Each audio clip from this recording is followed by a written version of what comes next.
We once again step into another hour of your news tonight. My name is Patricia Lukoma Mpango. But first though, let's have the top stories.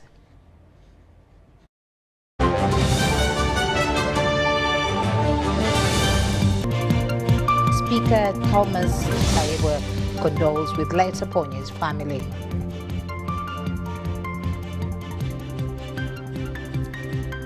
Nyegamehe untimely death leaves Ruchiga residents in utter shock.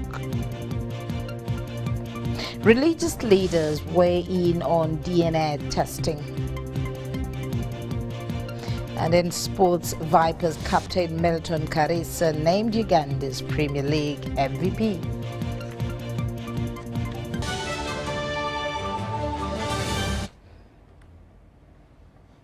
Thank you so much for choosing us. First, with the Presidential Press Unit, President Museveni has extended his congratulations to the victorious candidate in the just concluded Oyam by-elections, Eunice Opio of Uganda People's Congress, and acknowledged the National Resistance Movement candidate, Ngola Jr., for the close contest. President Museveni expressed concern over alleged malpractice and demanded action against those involved in tampering with ballots. He condemned such acts as treasonous and called on the NRM to pursue legal avenues to address any irregularities. The president highlighted that such practices undermine the voters' ability to genuinely influence their representatives and ensure a disciplined leadership. Emphasizing the need to eradicate malpractices from elections, President Museveni advocated for the adoption of electronic voting using thumbprints. He questioned how pre-taking of the ballots could still occur in electronic voting, and this was implemented. The president criticized the opposition for engaging in similar activities, particularly in Kampala, and called on the NRM officials to improve in their vigilance in order to catch and prevent such occurrences. The president urged surviving members of the UPC and DP, including individuals such as Arwakasisi John Kawanga and Joyce Sebugwawo, to educate their party members about these historical missteps. He highlighted the potential benefits that a united front could have brought to Uganda, East Africa, and the individual actors involved. President Museveni further shifted focus to the development of wealth and emphasized the need to move away from what he deemed as sterile and nonsensical politics of cheap popularity. During his visit to Oyam, he observed a lack of diversification in agricultural activities, particularly the absence of coffee, fruits, poultry, piggery, dairy, and fish farming. He pledged to return in August to investigate the reasons behind the situation and encourage the adoption of government's Operation Wealth Creation initiatives. Addressing environmental concerns, President Museveni criticized encroachment on wetlands and called for their preservation as vital water stores for irrigation purposes rather than using them for rice cultivation and other crops. President Museveni concluded his statement by expressing his sorrow over the passing of Aponye, a prominent supporter and economic actor, extending condolences to his family and all Ugandans.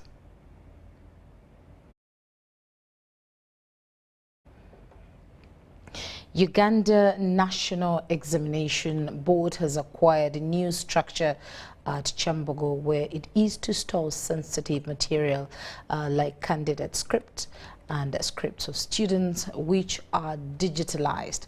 While commissioning the building, the First Lady and Minister for Education and Sports, Janet Museveni, said using resources efficiently is a way to go, urging other government contract managers to emulate this good practice.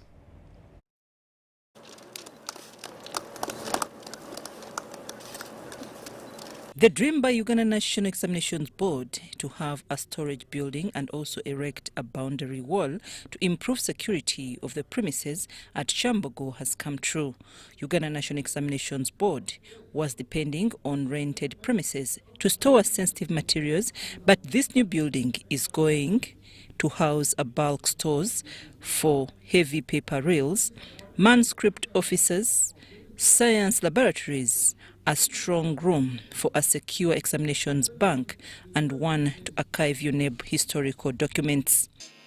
We have there science laboratories for trying out the practical examinations that we prepare for our learners. We have a boardroom, committee rooms, a conference hall with a capacity of over 300 persons.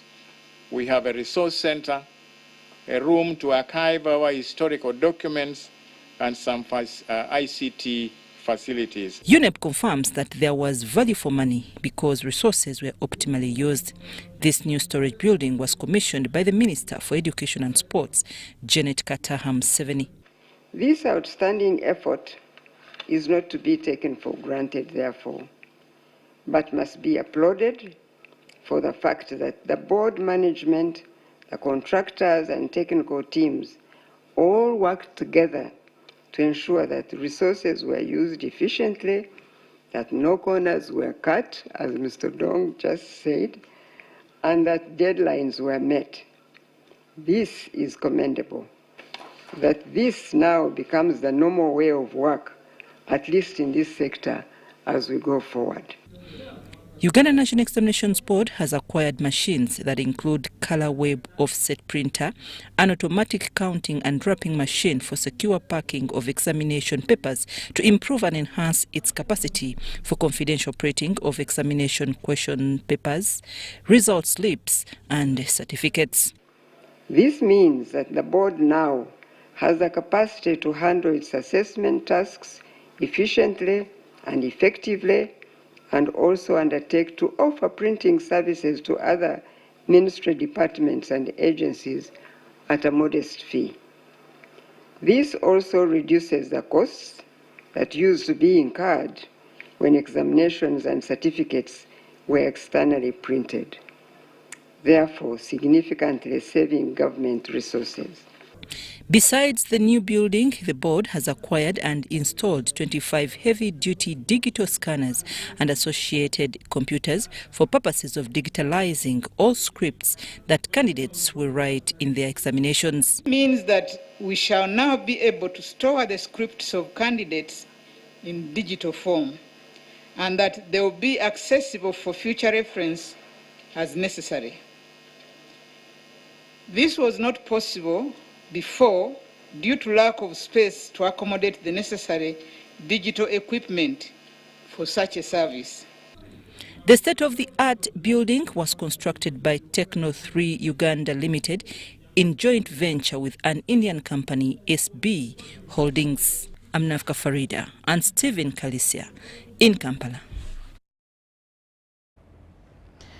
Now, family, friends and associates of the late businessman Apollo Nyegamehe, popularly known as Ponye, have gathered to mourn his loss at his home in Lubowa, a Kampala suburb. The Deputy Speaker of Parliament, Thomas Tayebwa, is among those who turned up to console the grieving family and community, as we hear more in this report. Apollo Nyegamehe, a successful entrepreneur who rose from a humble background, was tragically killed in a horrific accident on the Mbarara-Kabale highway last evening. In the vehicle, which had 4 occupants, 2 were critically injured and one, Byeruhanga Alex, who survived with no visible injuries, narrates their ordeal.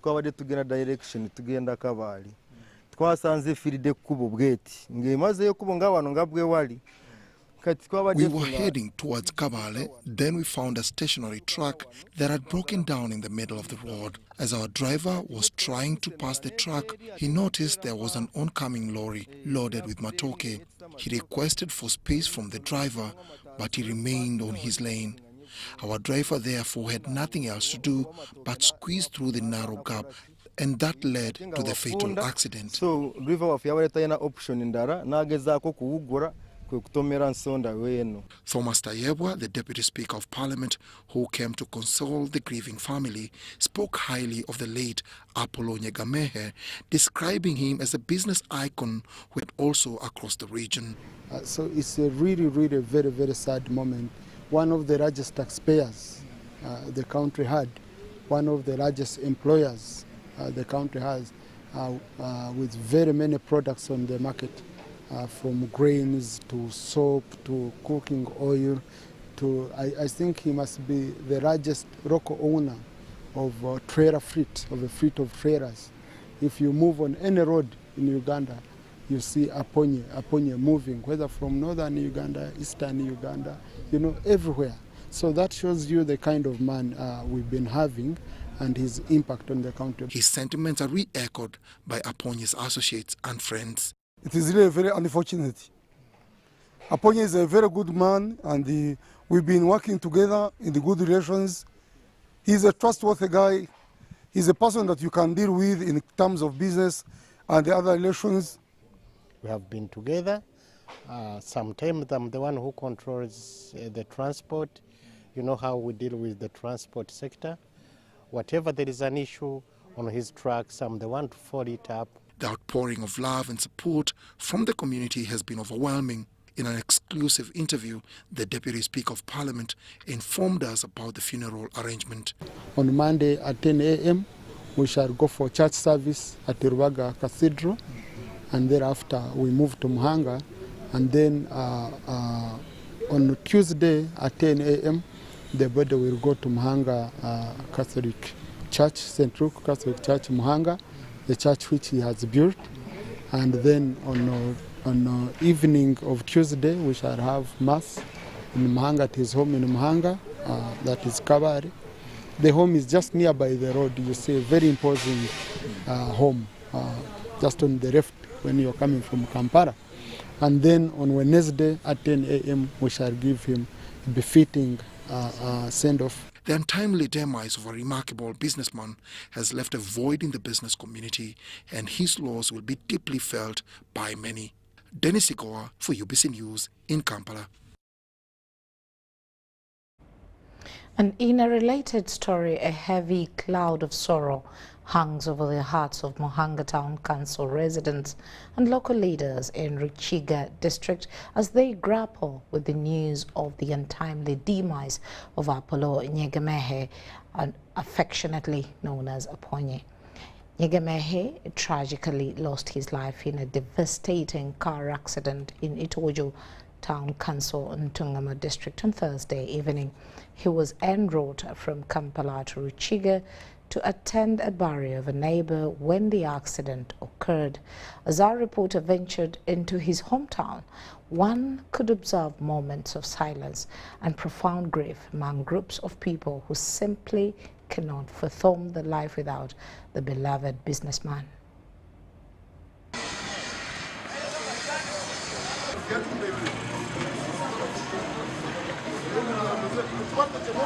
We have lost the pillar of the district. He was a political man who guided us and gave us the direction of leadership in the district. We are young in politics, but this man Aponye mentored us, guided us on how we can manage affairs of leadership. He would come, sit us together as NRM people, even those from other parties. We would talk and make sure that we put things right and make sure that we lead our people taking the right direction. We have lost a man who supported and geared the development of the district. When you look at the best buildings in our district, they are for Aponye. He was contributing greatly to the local revenue that we get in the district.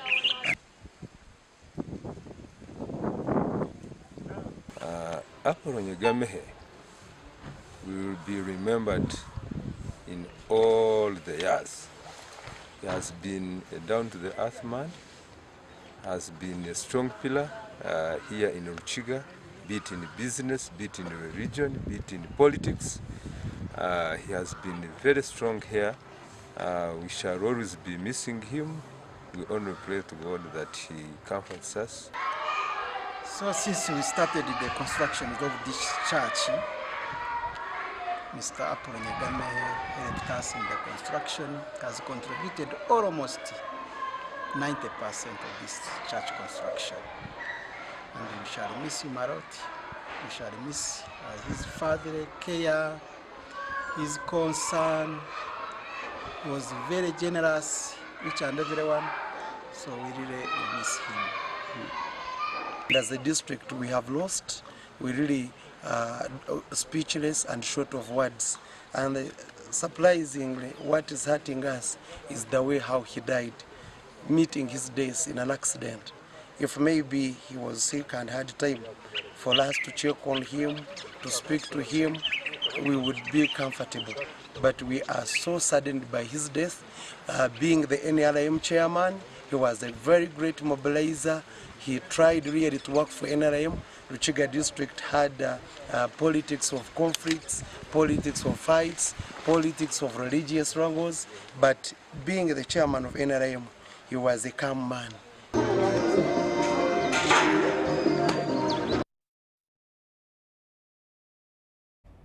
May his soul rest in eternal peace. Religious leaders have weighed in on DNA testing and have advised the public to refrain from using it for ill intentions. The religious leaders have also advised the public to observe religious teachings and cultural norms, as we hear more in this report. Recently, social media has had different stories of how DNA testing is causing misery in homes and communities as people try to ascertain the paternity of their children. DNA can be done for ascertaining the father or mother of the child.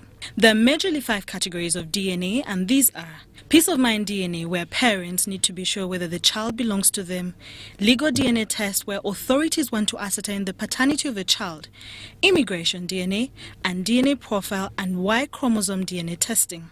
Any man or woman, commonly a man, can walk to the lab and have their DNA tested and will, or it is kept with his family lawyer or friends, or with even the wife.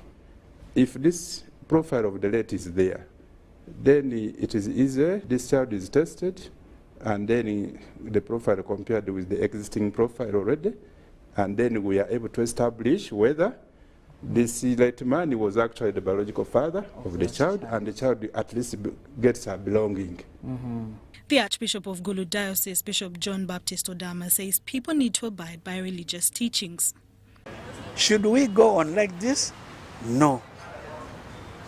Let us resolve very clearly to follow what was being taught to us traditionally long time ago. A girl must remain virgin until marriage. And also the same, the boy must remain constrained from moving to anybody else until he gets married to a girl. And the two, once they are married, not going to any other person except commitment to themselves. Then we shall have moral sobriety. The Bishop of Catholic Diocese of Lodwar in Kenya, Bishop John Mbinda, says DNA is good science but should not be used for wrong reasons. I believe it's a sure way of identifying paternity or maternity of a child, and if it is not done with ill effects, I think ill intentions, I think it's a good way of helping children to know their parents. And I think on the side of the church, I don't think whether the church is against this, because so long as it's a viable way of moving forward in a family, for us, the most important thing is to establish stable families that are God-fearing and that are guided by the principles of faith. While appearing on UBC Weekly program U Health Chat, the Director MBN Clinical Laboratories and lecturer at Makerere University College of Health Sciences, Dr. Freddie Bwanga, explained the relevance of DNA. Now, the still under peace of mind, the mother of the child may not be sure of who the biological father of this child is. Sometimes the mother said around that time I had more than one friend, partner. And I don't know exactly who made me pregnant. So she will also request for a DNA test with a particular man, and then we find the truth, and then she's happy with the results. And then she will be able to, they will be able to take care of that child. Sometimes the relatives are the ones who are not sure. So the relatives can actually put up a very big wall. I think the ladies who are watching my presentation now know this very well. If the relatives say, that child is not ours, oh, the other one is our child, but he or she is lost somewhere. If that claim comes up from relatives, the lady who is in that family, her life is very difficult until something is done to prove or to disprove. But what assurance is there to ensure accurate DNA results? That particular thing is mitigated by the systems that have been designed for this test, because this test is not an ordinary malaria test. This is a test which has implications for the child. And the child actually is the most important thing we look at. We must protect the rights of the what? The child.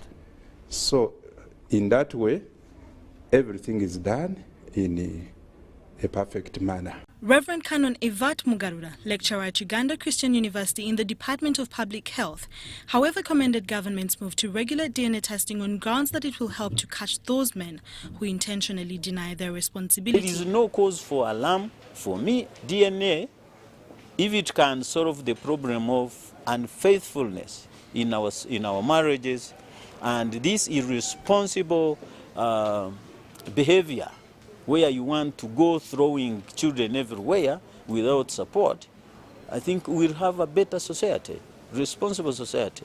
So if the Ministry of Health comes in to regulate this, that's a very good thing. And probably more players will come on board who are going to do this work professionally, not to do it the way probably things might happen in case everyone is left just to do as they please. As they please. In Uganda, there are 2 DNA testing entities, Government Analytical Laboratory and MBN. Adia Nakuti compiled this report. Now, leaders in Karamoja have asked government to put more effort in promoting compulsory education that focuses on skilling and alternative income generation in the region.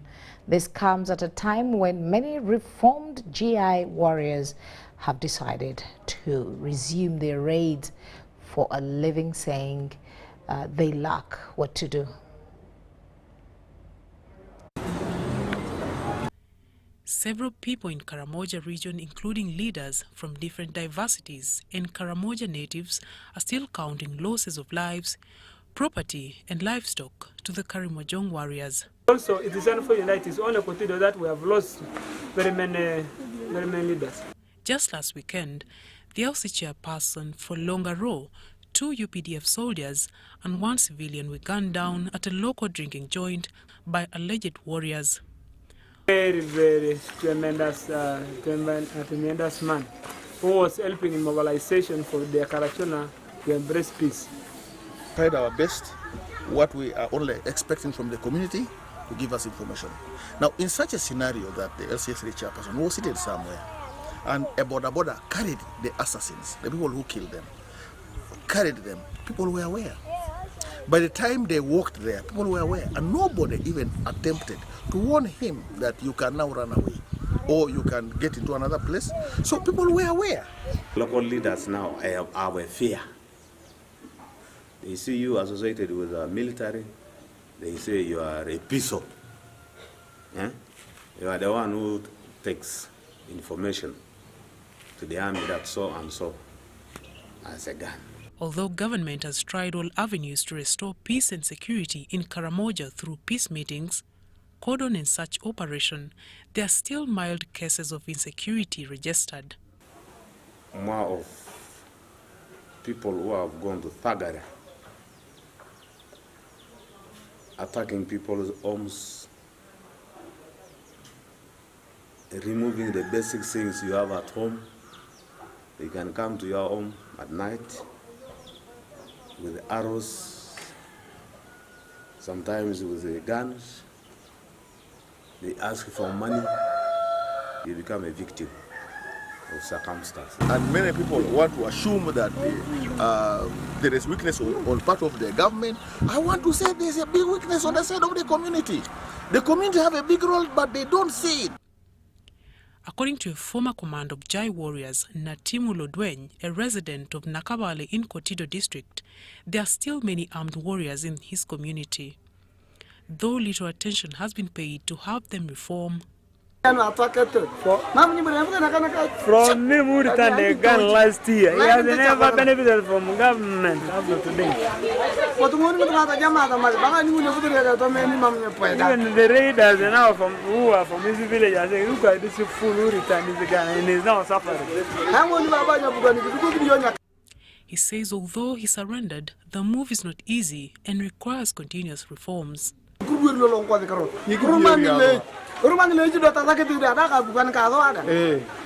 says government should see how we can support them. The ones that have brought the guns, they should be handled in a very special way that they should provide them with whatever they need, so that those ones who refuse to come from the bush will get ashamed and also open a factory here, so that this, for example, who come back home can go on.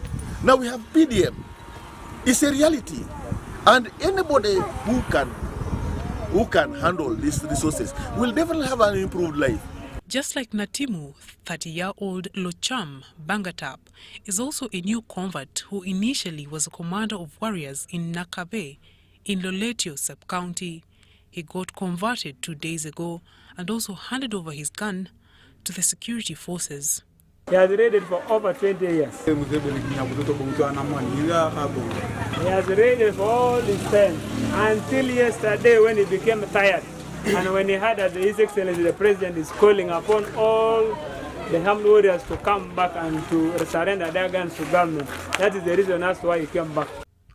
Meanwhile, elders and leaders from the region have thanked security forces and government for the efforts to pacify Karamoja. The efforts of government, and especially the role played by the leaders and His Excellency the President, for all that the support he has been giving us to ensure that he uses his other structures to bring down the security in Karamoja. I really take this honor and opportunity to thank His Excellency for making sure. They have called for mindset change and provision of other means for survival, compulsory education, and protection of external borders like South Sudan and Kenya. Marion Awori and Maureen Iga for UBC.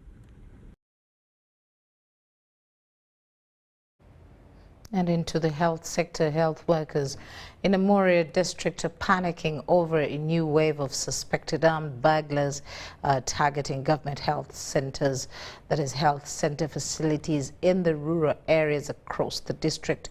The district has lost essential drugs worth millions of shillings after 4 health center 3s were attacked, leading to a surge of patients at Moria General Hospital. Golokwara Health Center 3 is among the 4 government health facilities that recently lost essential drugs worth millions of shillings in Amuria district after being attacked by the suspected burglars. In the second attempt is when they managed to open our door and they took some good amount of drugs, amount of coatem, the drugs used for treating malaria, and then the test kits they took. We took a tune of like 93 boxes of water, then 244 other DTs, which was really bad. Upon reporting the matter to police, the in charge of the health center is now receiving death threats from the suspected culprits. It has posed a threat to my life and also a threat to the services we offer. A threat to my life in that I feel insecure in this place. And then a threat to the community when they come for medications and such things happen. They go back without having proper medication given to them. Amuria District Police Commander Samson Muyamba says 3 suspects have so far been arrested and arraigned in court, although one is still at large. No, not like for Ogurkara, the Askari was arrested, put in court, even for Abia. So the only 2? Yes, the only 2, and I remember produced that one of Ogola in court, and I think that one is on bail. Then the in charge? No, actually it's the in charge of so there are 3 people. Of Ogola is on bail. We are looking for the 3rd person whom we assume was participating in that incident. The residents neighboring the health facilities have been urged to collaborate with the police to apprehend the remaining suspect. We are working with the security and we want the community to help us because we are very convinced that even if these people are coming from outside the sub-county, they must be working with 1 or 2 local sons of this place. And therefore we want to make it abundantly clear that we shall nab them. The security agencies are going to be very alert. The community is going to work with the security agencies to neutralize those thugs and make sure that the place remains safe. And the drugs that are meant for the people will remain safe. The matter was discovered during an assessment visit and the launch of Parish Development Model Funds disbursement by the Minister of State for Works, Musa Echweru. Joseph Oko, UBC. The MK Movement national leadership has assured residents of Sembabule district that government is committed to extending infrastructural development in the area. This has been at the launch of the mobilization structures for MK Movement at Kabundi grounds in Sembabule district. This Friday, 7th July 2023, the MK Movement structures for Sembabule district have been commissioned. During the launch of the MK Movement structures at Kabundi grounds, Sembabule residents, however, lamented over poor service delivery in the area. Among the most notable services needed by locals is improvement in the education sector, health and infrastructure. Tulina okusomozebwa kunene mu kuleeta masaka abantu bawandiisa abantu nga babajjako nene namba zaabwe. MK Movement leaders who presided over the events, Balamo Rugahara and Frank Gashumba, noted with confidence the local challenges. The change you want in Uganda, you must participate in it. In the MK Army or MK Movement, our mobilization is very simple. It's from grassroots to top. Maogola is lacking a representative. Maogola South, someone who can advocate for a road, speed implementation of Musei's promise. Balamo and his team, however, held the Sembabule communities to towards government programs. I'm encouraging all people of this area, the residents of this area, to actively participate in government programs. There is a Myoga, there is PDM. Don't distance yourself from government. If there is any project in government, please go and get it. There's a certain group of self-seekers moving around the Buganda region, asking people to register to become their members. And they are taking their Nini numbers. General Mohoz does not register supporters, and we don't need Nini numbers. But individual LCs may register their members for purposes of mobilization and earmarking structures. So we are not asking for Nini numbers. By and large, the communities have welcomed this pressure group in their area.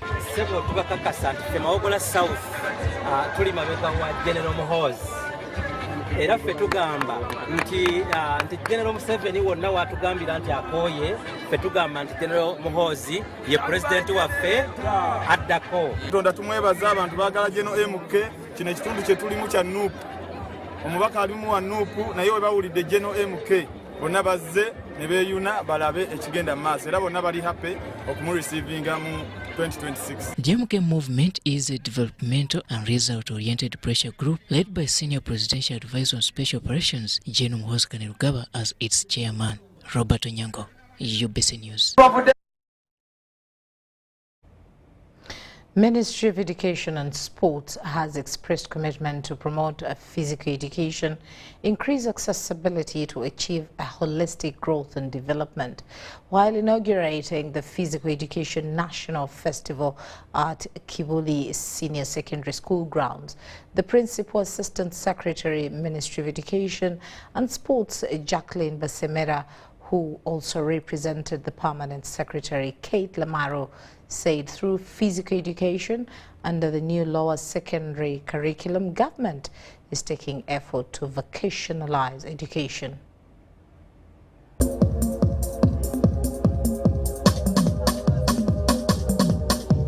Physical education was missing in the new lower secondary competency-based curriculum, and about 233 teachers who had been trained in 2020 were lacking practicability of what they were supposed to deliver. It was then granted compulsory status in Senior 1 and 2 for lower secondary curriculum, and it was to start with first term of academic year 2022. In January 2023, 130 teachers were trained in physical education under the new lower secondary competency-based curriculum, and these were sent in their regions to train learners.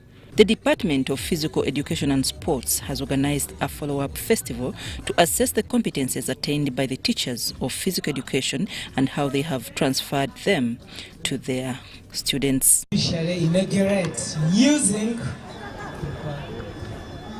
the ball, which I can toss and kick. Helped the learners you have seen here representing the other students remaining in schools, their competence, what they have achieved in their physical education classes. But it is also a signature to the public that physical education is of value and we can do something better out of it for national development. Students from various schools in 8 regions across the country have exhibited talent and skills as per the syllabus of physical education that include gymnastic, locomotion, walking, running, transparency, and weight body shapes.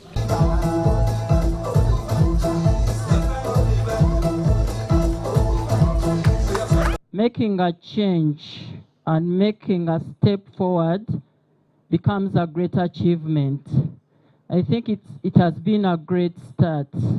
Students of physical education also displayed items that are used in doing this subject and also made presentations in poetry and original composition as per the theme Physical Education Holistic Tool for Personal Growth and National Development. In the war, feels in the fitness ground, the family is physicality. In the war. The Principal Assistant Secretary, Ministry of Education and Sports, Jacqueline Basemira, appreciates the training in physical education that has helped impart students with values like public speaking. I realize that beyond the physical education and the sports, I see there's other values which have been imparted and skills. One of them I've observed is confidence in public speaking. We all know that it is key for our learners to be confident to express themselves. The festival, first of its kind in Uganda, is going to be held biannual and be hosted regionally for a minimum of 3 days. I'm Navka Farida and Dan Lugemwa in Kampala. Now, police, along with Youth Integrated Development Organization, YIDO, have embarked on a student and teacher sensitization campaign on how to prevent crimes in schools. The training has been held at Kololo High School in Kampala, as we hear more in this report. We are not coming to school for the benefit of our parents. Youth Integrated Development Organization YIDO, in partnership with Uganda Police, are spearheading mindset change and how to safeguard students in schools against crime. Students from Kololo High School gathered to listen and learn on schools against crime, vigilance, and other pet crimes that often take them unaware at their school. That I have to work with you, we have to cooperate. So in building this team, Schools Against Crime concept is meant to instill values of integrity, ethics, moral leadership, and improve discipline amongst learners. We are on our program of Schools Against Crime, and we have moved with the Uganda Police as our partners, and we always try to teach our students here how they can fight crime and how they can avoid it so that they are good citizens of this nation. To combat crimes in school, police and YIDO adapted Schools Against Crime, a holistic and cost-effective program focused crimes in schools. With our brothers from Ido, has helped us in fighting crime in school, and it has really improved the students. It has empowered them in fighting crime. It has also helped us in reducing crime in schools. How we create the SAC clubs here in schools like Colorado High School is to be our agents, to be our eyes, to be our ears for the Uganda Police Force, for UDO. In case there is a strike, they are our agents. We get informed very fast and curb it down.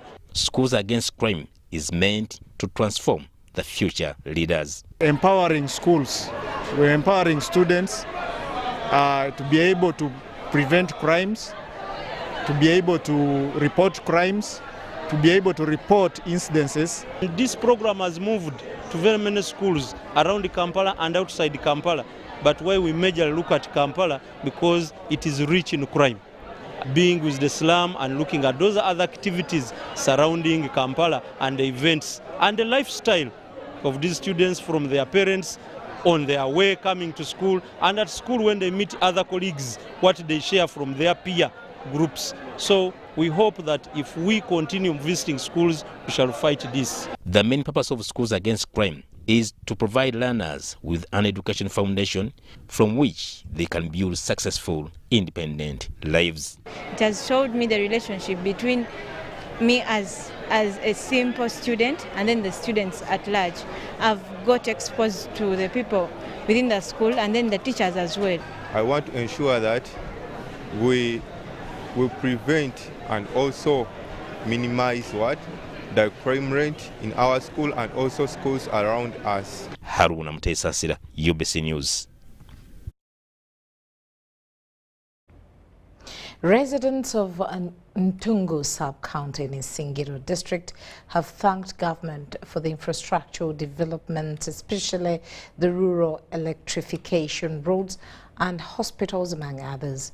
This was during the district leading meeting held in Singiro North, aimed at raising some 15 million shillings to buy 1 hectare of land to build the sub-county headquarters of Ntungu.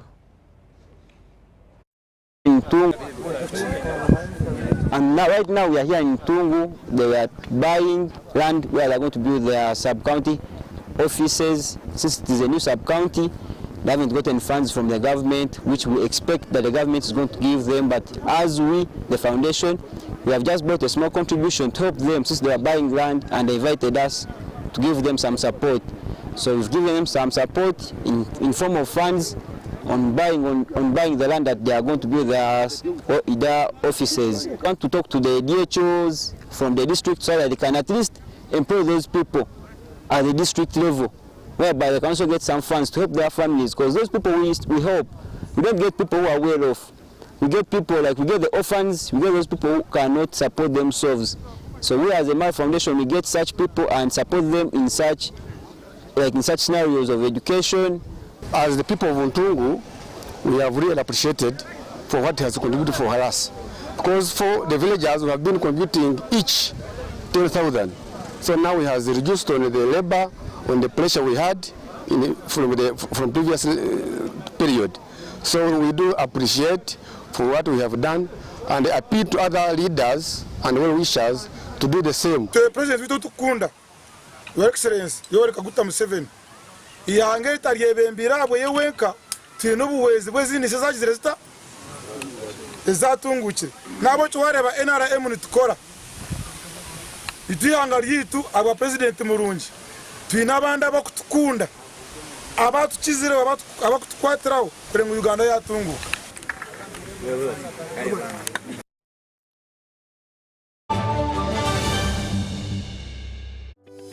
These days, our homes are no longer just the places we live. It's where we attend meetings, go to class, keep each other safe, and entertain ourselves. To do this smoothly, you need a reliable internet connection. Buy the MTN WakaNet router which connects up to 32 devices and gets a free 40 GB data bundle at only 149,000 shillings. Or buy the MTN WakaNet MiFi at only 75,000 shillings and enjoy a free 15 GB bundle to stream, study, work, and play on the go. Visit any MTN service center to buy the MTN WakaNet router or MiFi and enjoy the internet that does amazing things.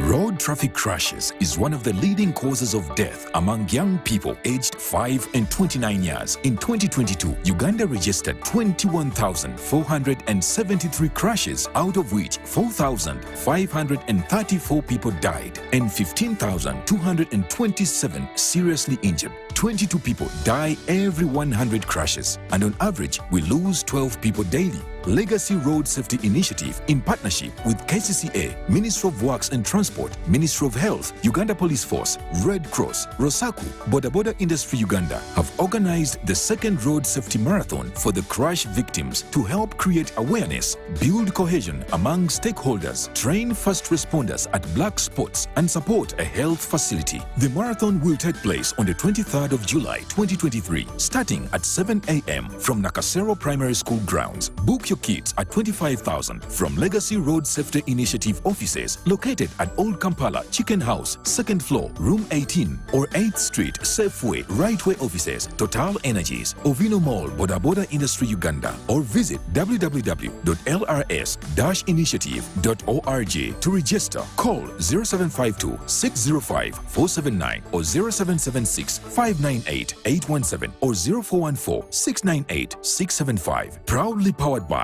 Daxi Driving School and Wava Water. Run to save a limb. It's Freaky Friday from Airtel. Buy or gift. Buy or gift. Get freaky too. Dial *100*0# to load a Freaky Friday bundle for you to enjoy the best offers on voice and data. To buy a bundle for friends and family, dial *100*0#. Freaky Friday with Airtel. Buy or gift a bundle today. Dial *100*0# to get started. Airtel, a reason to imagine.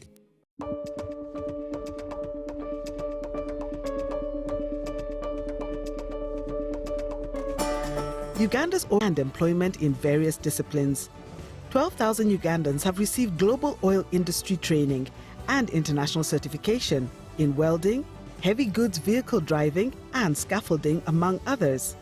6 public and private institutions have received international accreditation and certification from industry bodies such as City and Guilds, ECITB, OPITO, AWS, and NEBOSH. 250 government officers from various ministries and agencies have trained in oil and gas-related disciplines such as petroleum engineering, geosciences, law, and economics. 71,300 Ugandans are currently employed in the sector. The National Oil and Gas Talent Register provides visibility to Ugandans with skills and competencies for possible employment in the oil and gas sector. Registration is free. The Petroleum Authority of Uganda, creating lasting value in Uganda's oil journey.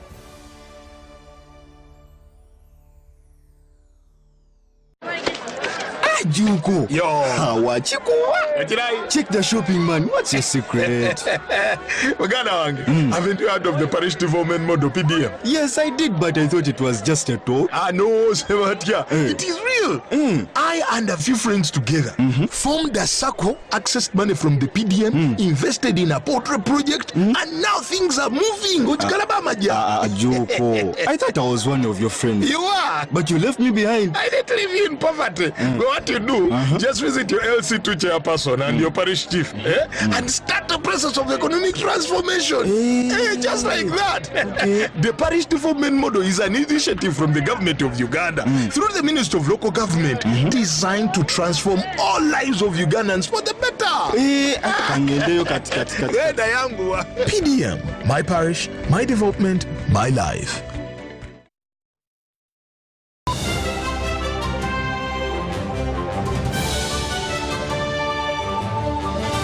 Security operatives in Kira municipality led by Kira DPC, DISO and the community liaison officer have called an urgent meeting at Bukoto Market to resolve the dispute between the KCCA appointed traders and the former market stall owners in the market. The development follows President Museveni's order that all state markets be put under management of KCCA. Ivan Juko has more.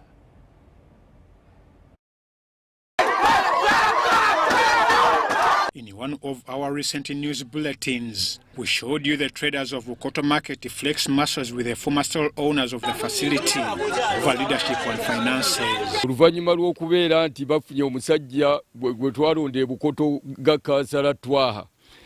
Gwe yajja n'abasomera ebipapula ebitaliiyo ng'alimbalimba anoonya obululu kubanga ye wa Nuupu, obudaala bwaffe bwonna ne butwalibwa mu bukyamu.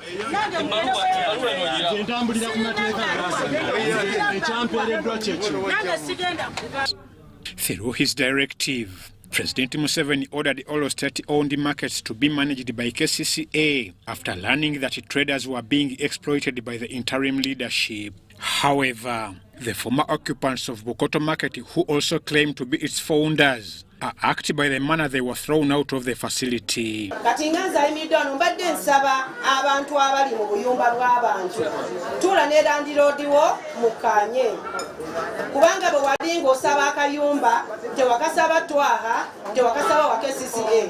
Kansala waffe ow'ekitiibwa kyali naye ndeni nsaba buli muntu wenna ali wano ayeta tenant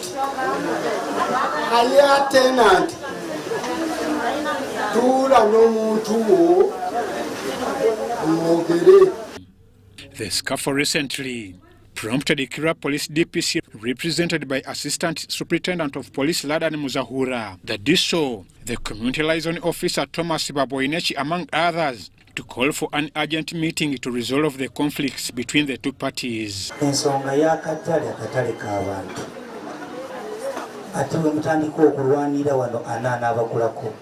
The former stall owners and occupants expressed their concerns before the security team, accusing the LOC5 councillor for Nakawa West, Twaha Abdul Chagason, of intention to evict them from the market. Mwami Twaha, njagala okubuuza ekibuuzo kino, ani alina okuteeka presidential directive mu nkola? Who is to implement the presidential directive? Ekisooka ekyokubiri, twagala president ebigambo bye tebiba just byakwogera. It's not just a mere say, it's official document from the office of the president giving a directive to people ku kintu kyonna ky'abayogeddeko. Eyo directive oba ogina lwaki temukiteeka mu katale wano? Wafuna obuvunaanyizibwa okujja wano n'olagira abusuubuzi balekeraawo okukola ki? Okusasula. Gemaanyi g'obukozi ku ssaawa zino buli mupangisa atambule ne landiroodi we.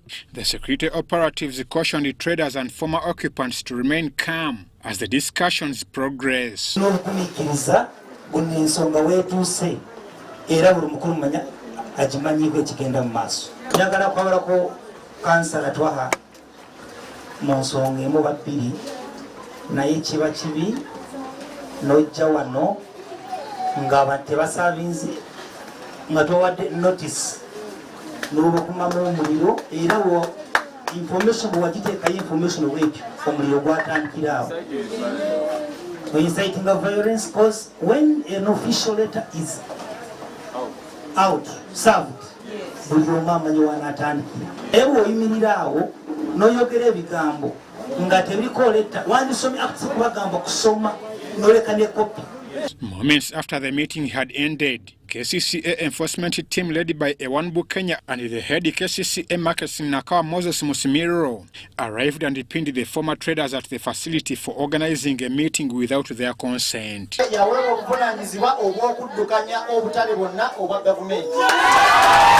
KCCA ordered for the arrest of the chairman Bukoto Market vendors, Faraji Namuwaya, whom they accused of leading the group.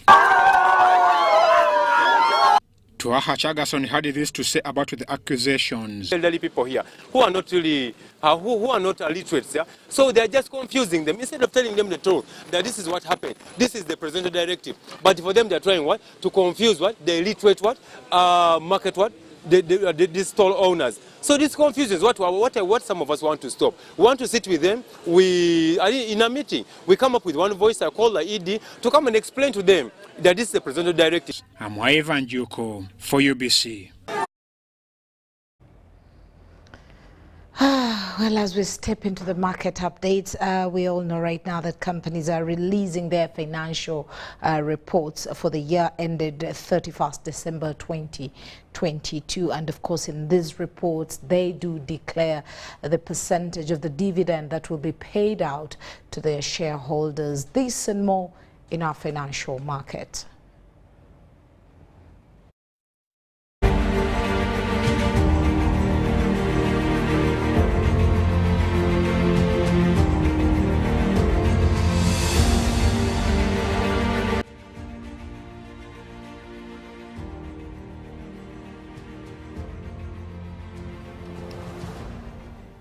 In our financial markets this Friday, let us start off with the forex market.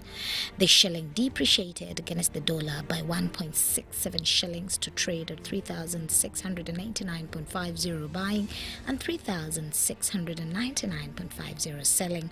It has been steady since 1st July 2023 on an appreciative trend to see it gain ground against major currencies, and all this has been attributed to the monetary efforts by the central bank. Here is the performance as previewed.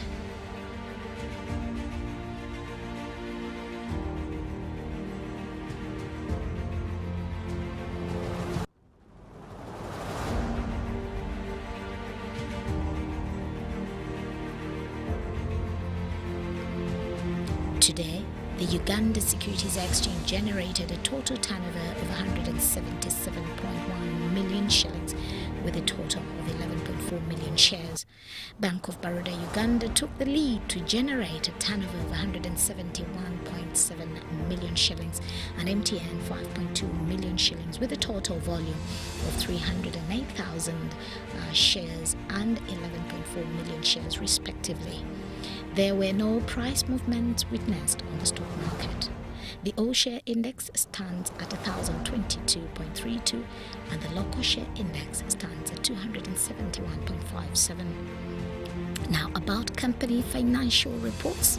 Payout time is around the corner and the Uganda Securities Exchange registered companies are posting their AGM reports to declare their resolutions about their financial performances for the year ended 31st December 2022. They have declared their recommended and final dividend payout to their shareholders. DFCU has declared 8.19 shillings per share. Uganda Clays Limited has declared 0.5 shillings per share. British American Tobacco Uganda has declared 209 shillings per share. Bank of Baroda Uganda has declared 2.00 shillings, that is 2 shillings per share. Shareholders and long-term investments stand to reap from their investments starting this August 2023. All Uganda Securities Exchange registered companies are required to release their financial reports every financial year to inform the public that shares interest in their performance. For UBC News, I'm Patricia Lukomampango. It's Freaky Friday from Airtel. Buy or gift. Buy or gift. Get freaky too! Dial *100*0# to load a Freaky Friday bundle for you to enjoy the best offers on voice and data. To buy a bundle for friends and family, dial *100*0#. Freaky Friday with Airtel. Buy or gift a bundle today. Dial *100*0# to get started. Airtel, a reason to imagine.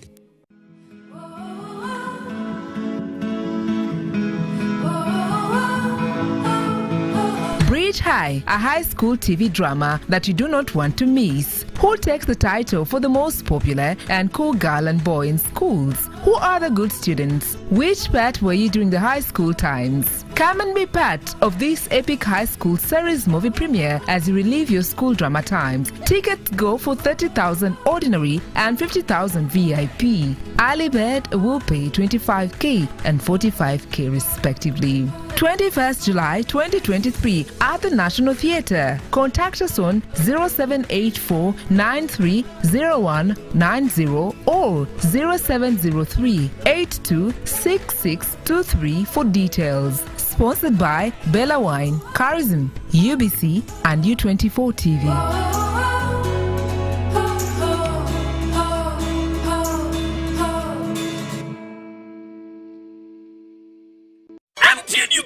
Uganda waraji batusako manrane chikona tena tekobu seko season yakuna savu July kuma Mount Papa's Hall usasule kwa MTN mobile money usasula gumu chitundu MTN usasule nega komitano nika stemu kagatano stamu enda munana hasha kwa MTN ufune tiketi yokati wabula kumliango usasule mitwale ibiri yepe mitwale tano ate meza ya milioni biri munana July Golden Hotel mkono mwenda July Nikan Resort Airways 15 July France Africa Jinja abiri mbili July Maria Flema Saka abiri mwenda July Afro Club Sangati ate yoyo noku yingi na mutualo wafujinidwa musente Talent Africa Victoria University Suzu Property Consultants Pepsi Max Uganda Waraji ne MTN.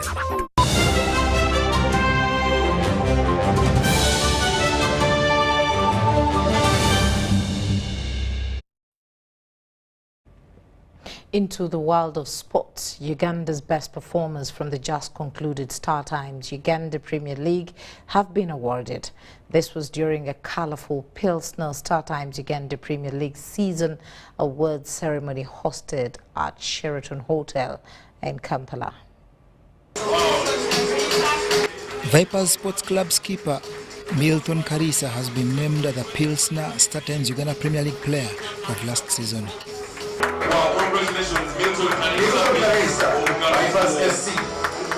Karisa, who also won the Coach's Player of the Season award, played 26 matches, scored 9 times and topped the assists list with 8. He also won 5 Pilsner Man of the Match accolades and importantly spurred his club to glory. Everything that I've achieved here today, to say that it's all because of God. And I would like to thank my fellow players because without them I wouldn't have been here. Management of Vipers and our lovely fans, thank you for everything and thank you for always supporting us. Sports Club Villas Charles Barry was Players Player of the Season. Maroons Darius Ojok took the Young Player Award, while a teammate Simon Tamale was Best Goalkeeper. At the well-attended awards night, Vipers defender Hilary Mukundane was best in that role, while Busoga United's Laban Tibita bossed all the midfielders. We have noted that as we celebrate greatness, we celebrate excellence. When our gallant players retire, they basically have nothing to offer, and most of them are on the streets. Whatever is coming now is a courtesy reward from His Excellency the President from his welfare scheme from State House, which is not inked in the law, in the law of this country. So as we welcome the new law, I want to say it here that it will help us address the issues concretely on rewards and recognition for all sports in the country. And I will call upon you to encourage your children to look at sport as an industry. Vipers' dominance was sealed with coach Alexis Abiri's exploits, with the top scorer Gong going to Express FC's Alan Kaiwa, while Black's Power won the Fair Play Award. There was a Platinum Award to the legendary Uganda Cranes and Sports Club Villa striker Andrew Fimbo Mukasa, while players like Grant Masiko, Dennis Kaka, Gift Fred, Lawrence Bukenya and Wahab Gaddafi were on the best 11 squad of the season. John Burns, Center, UBC News.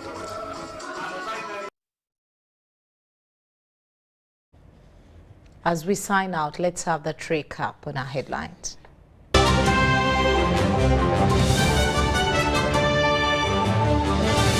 In our top stories, Deputy Speaker Thomas Kayebwa condoles with late Abonye family.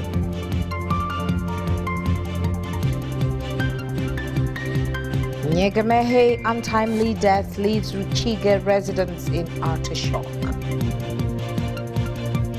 Religious leaders weigh in on DNA testing. And lastly, Vipers captain Milton Kadisa named Uganda's Premier League MVP.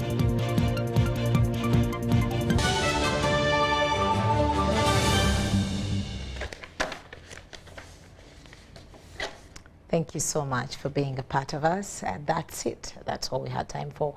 My name is Patricia Lukomampango. Good night, but UBC programming continues. Stay with us.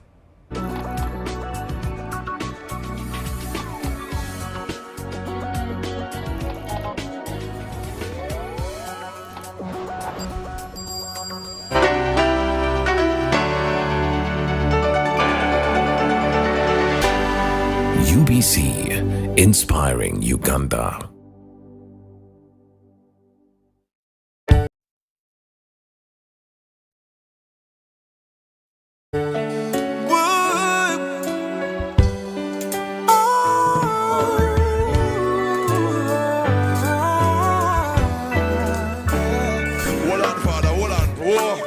Show them how it's done, homeboy. Come again. And I can't sweep you off of your feet. When your mouth still remember the taste of my love.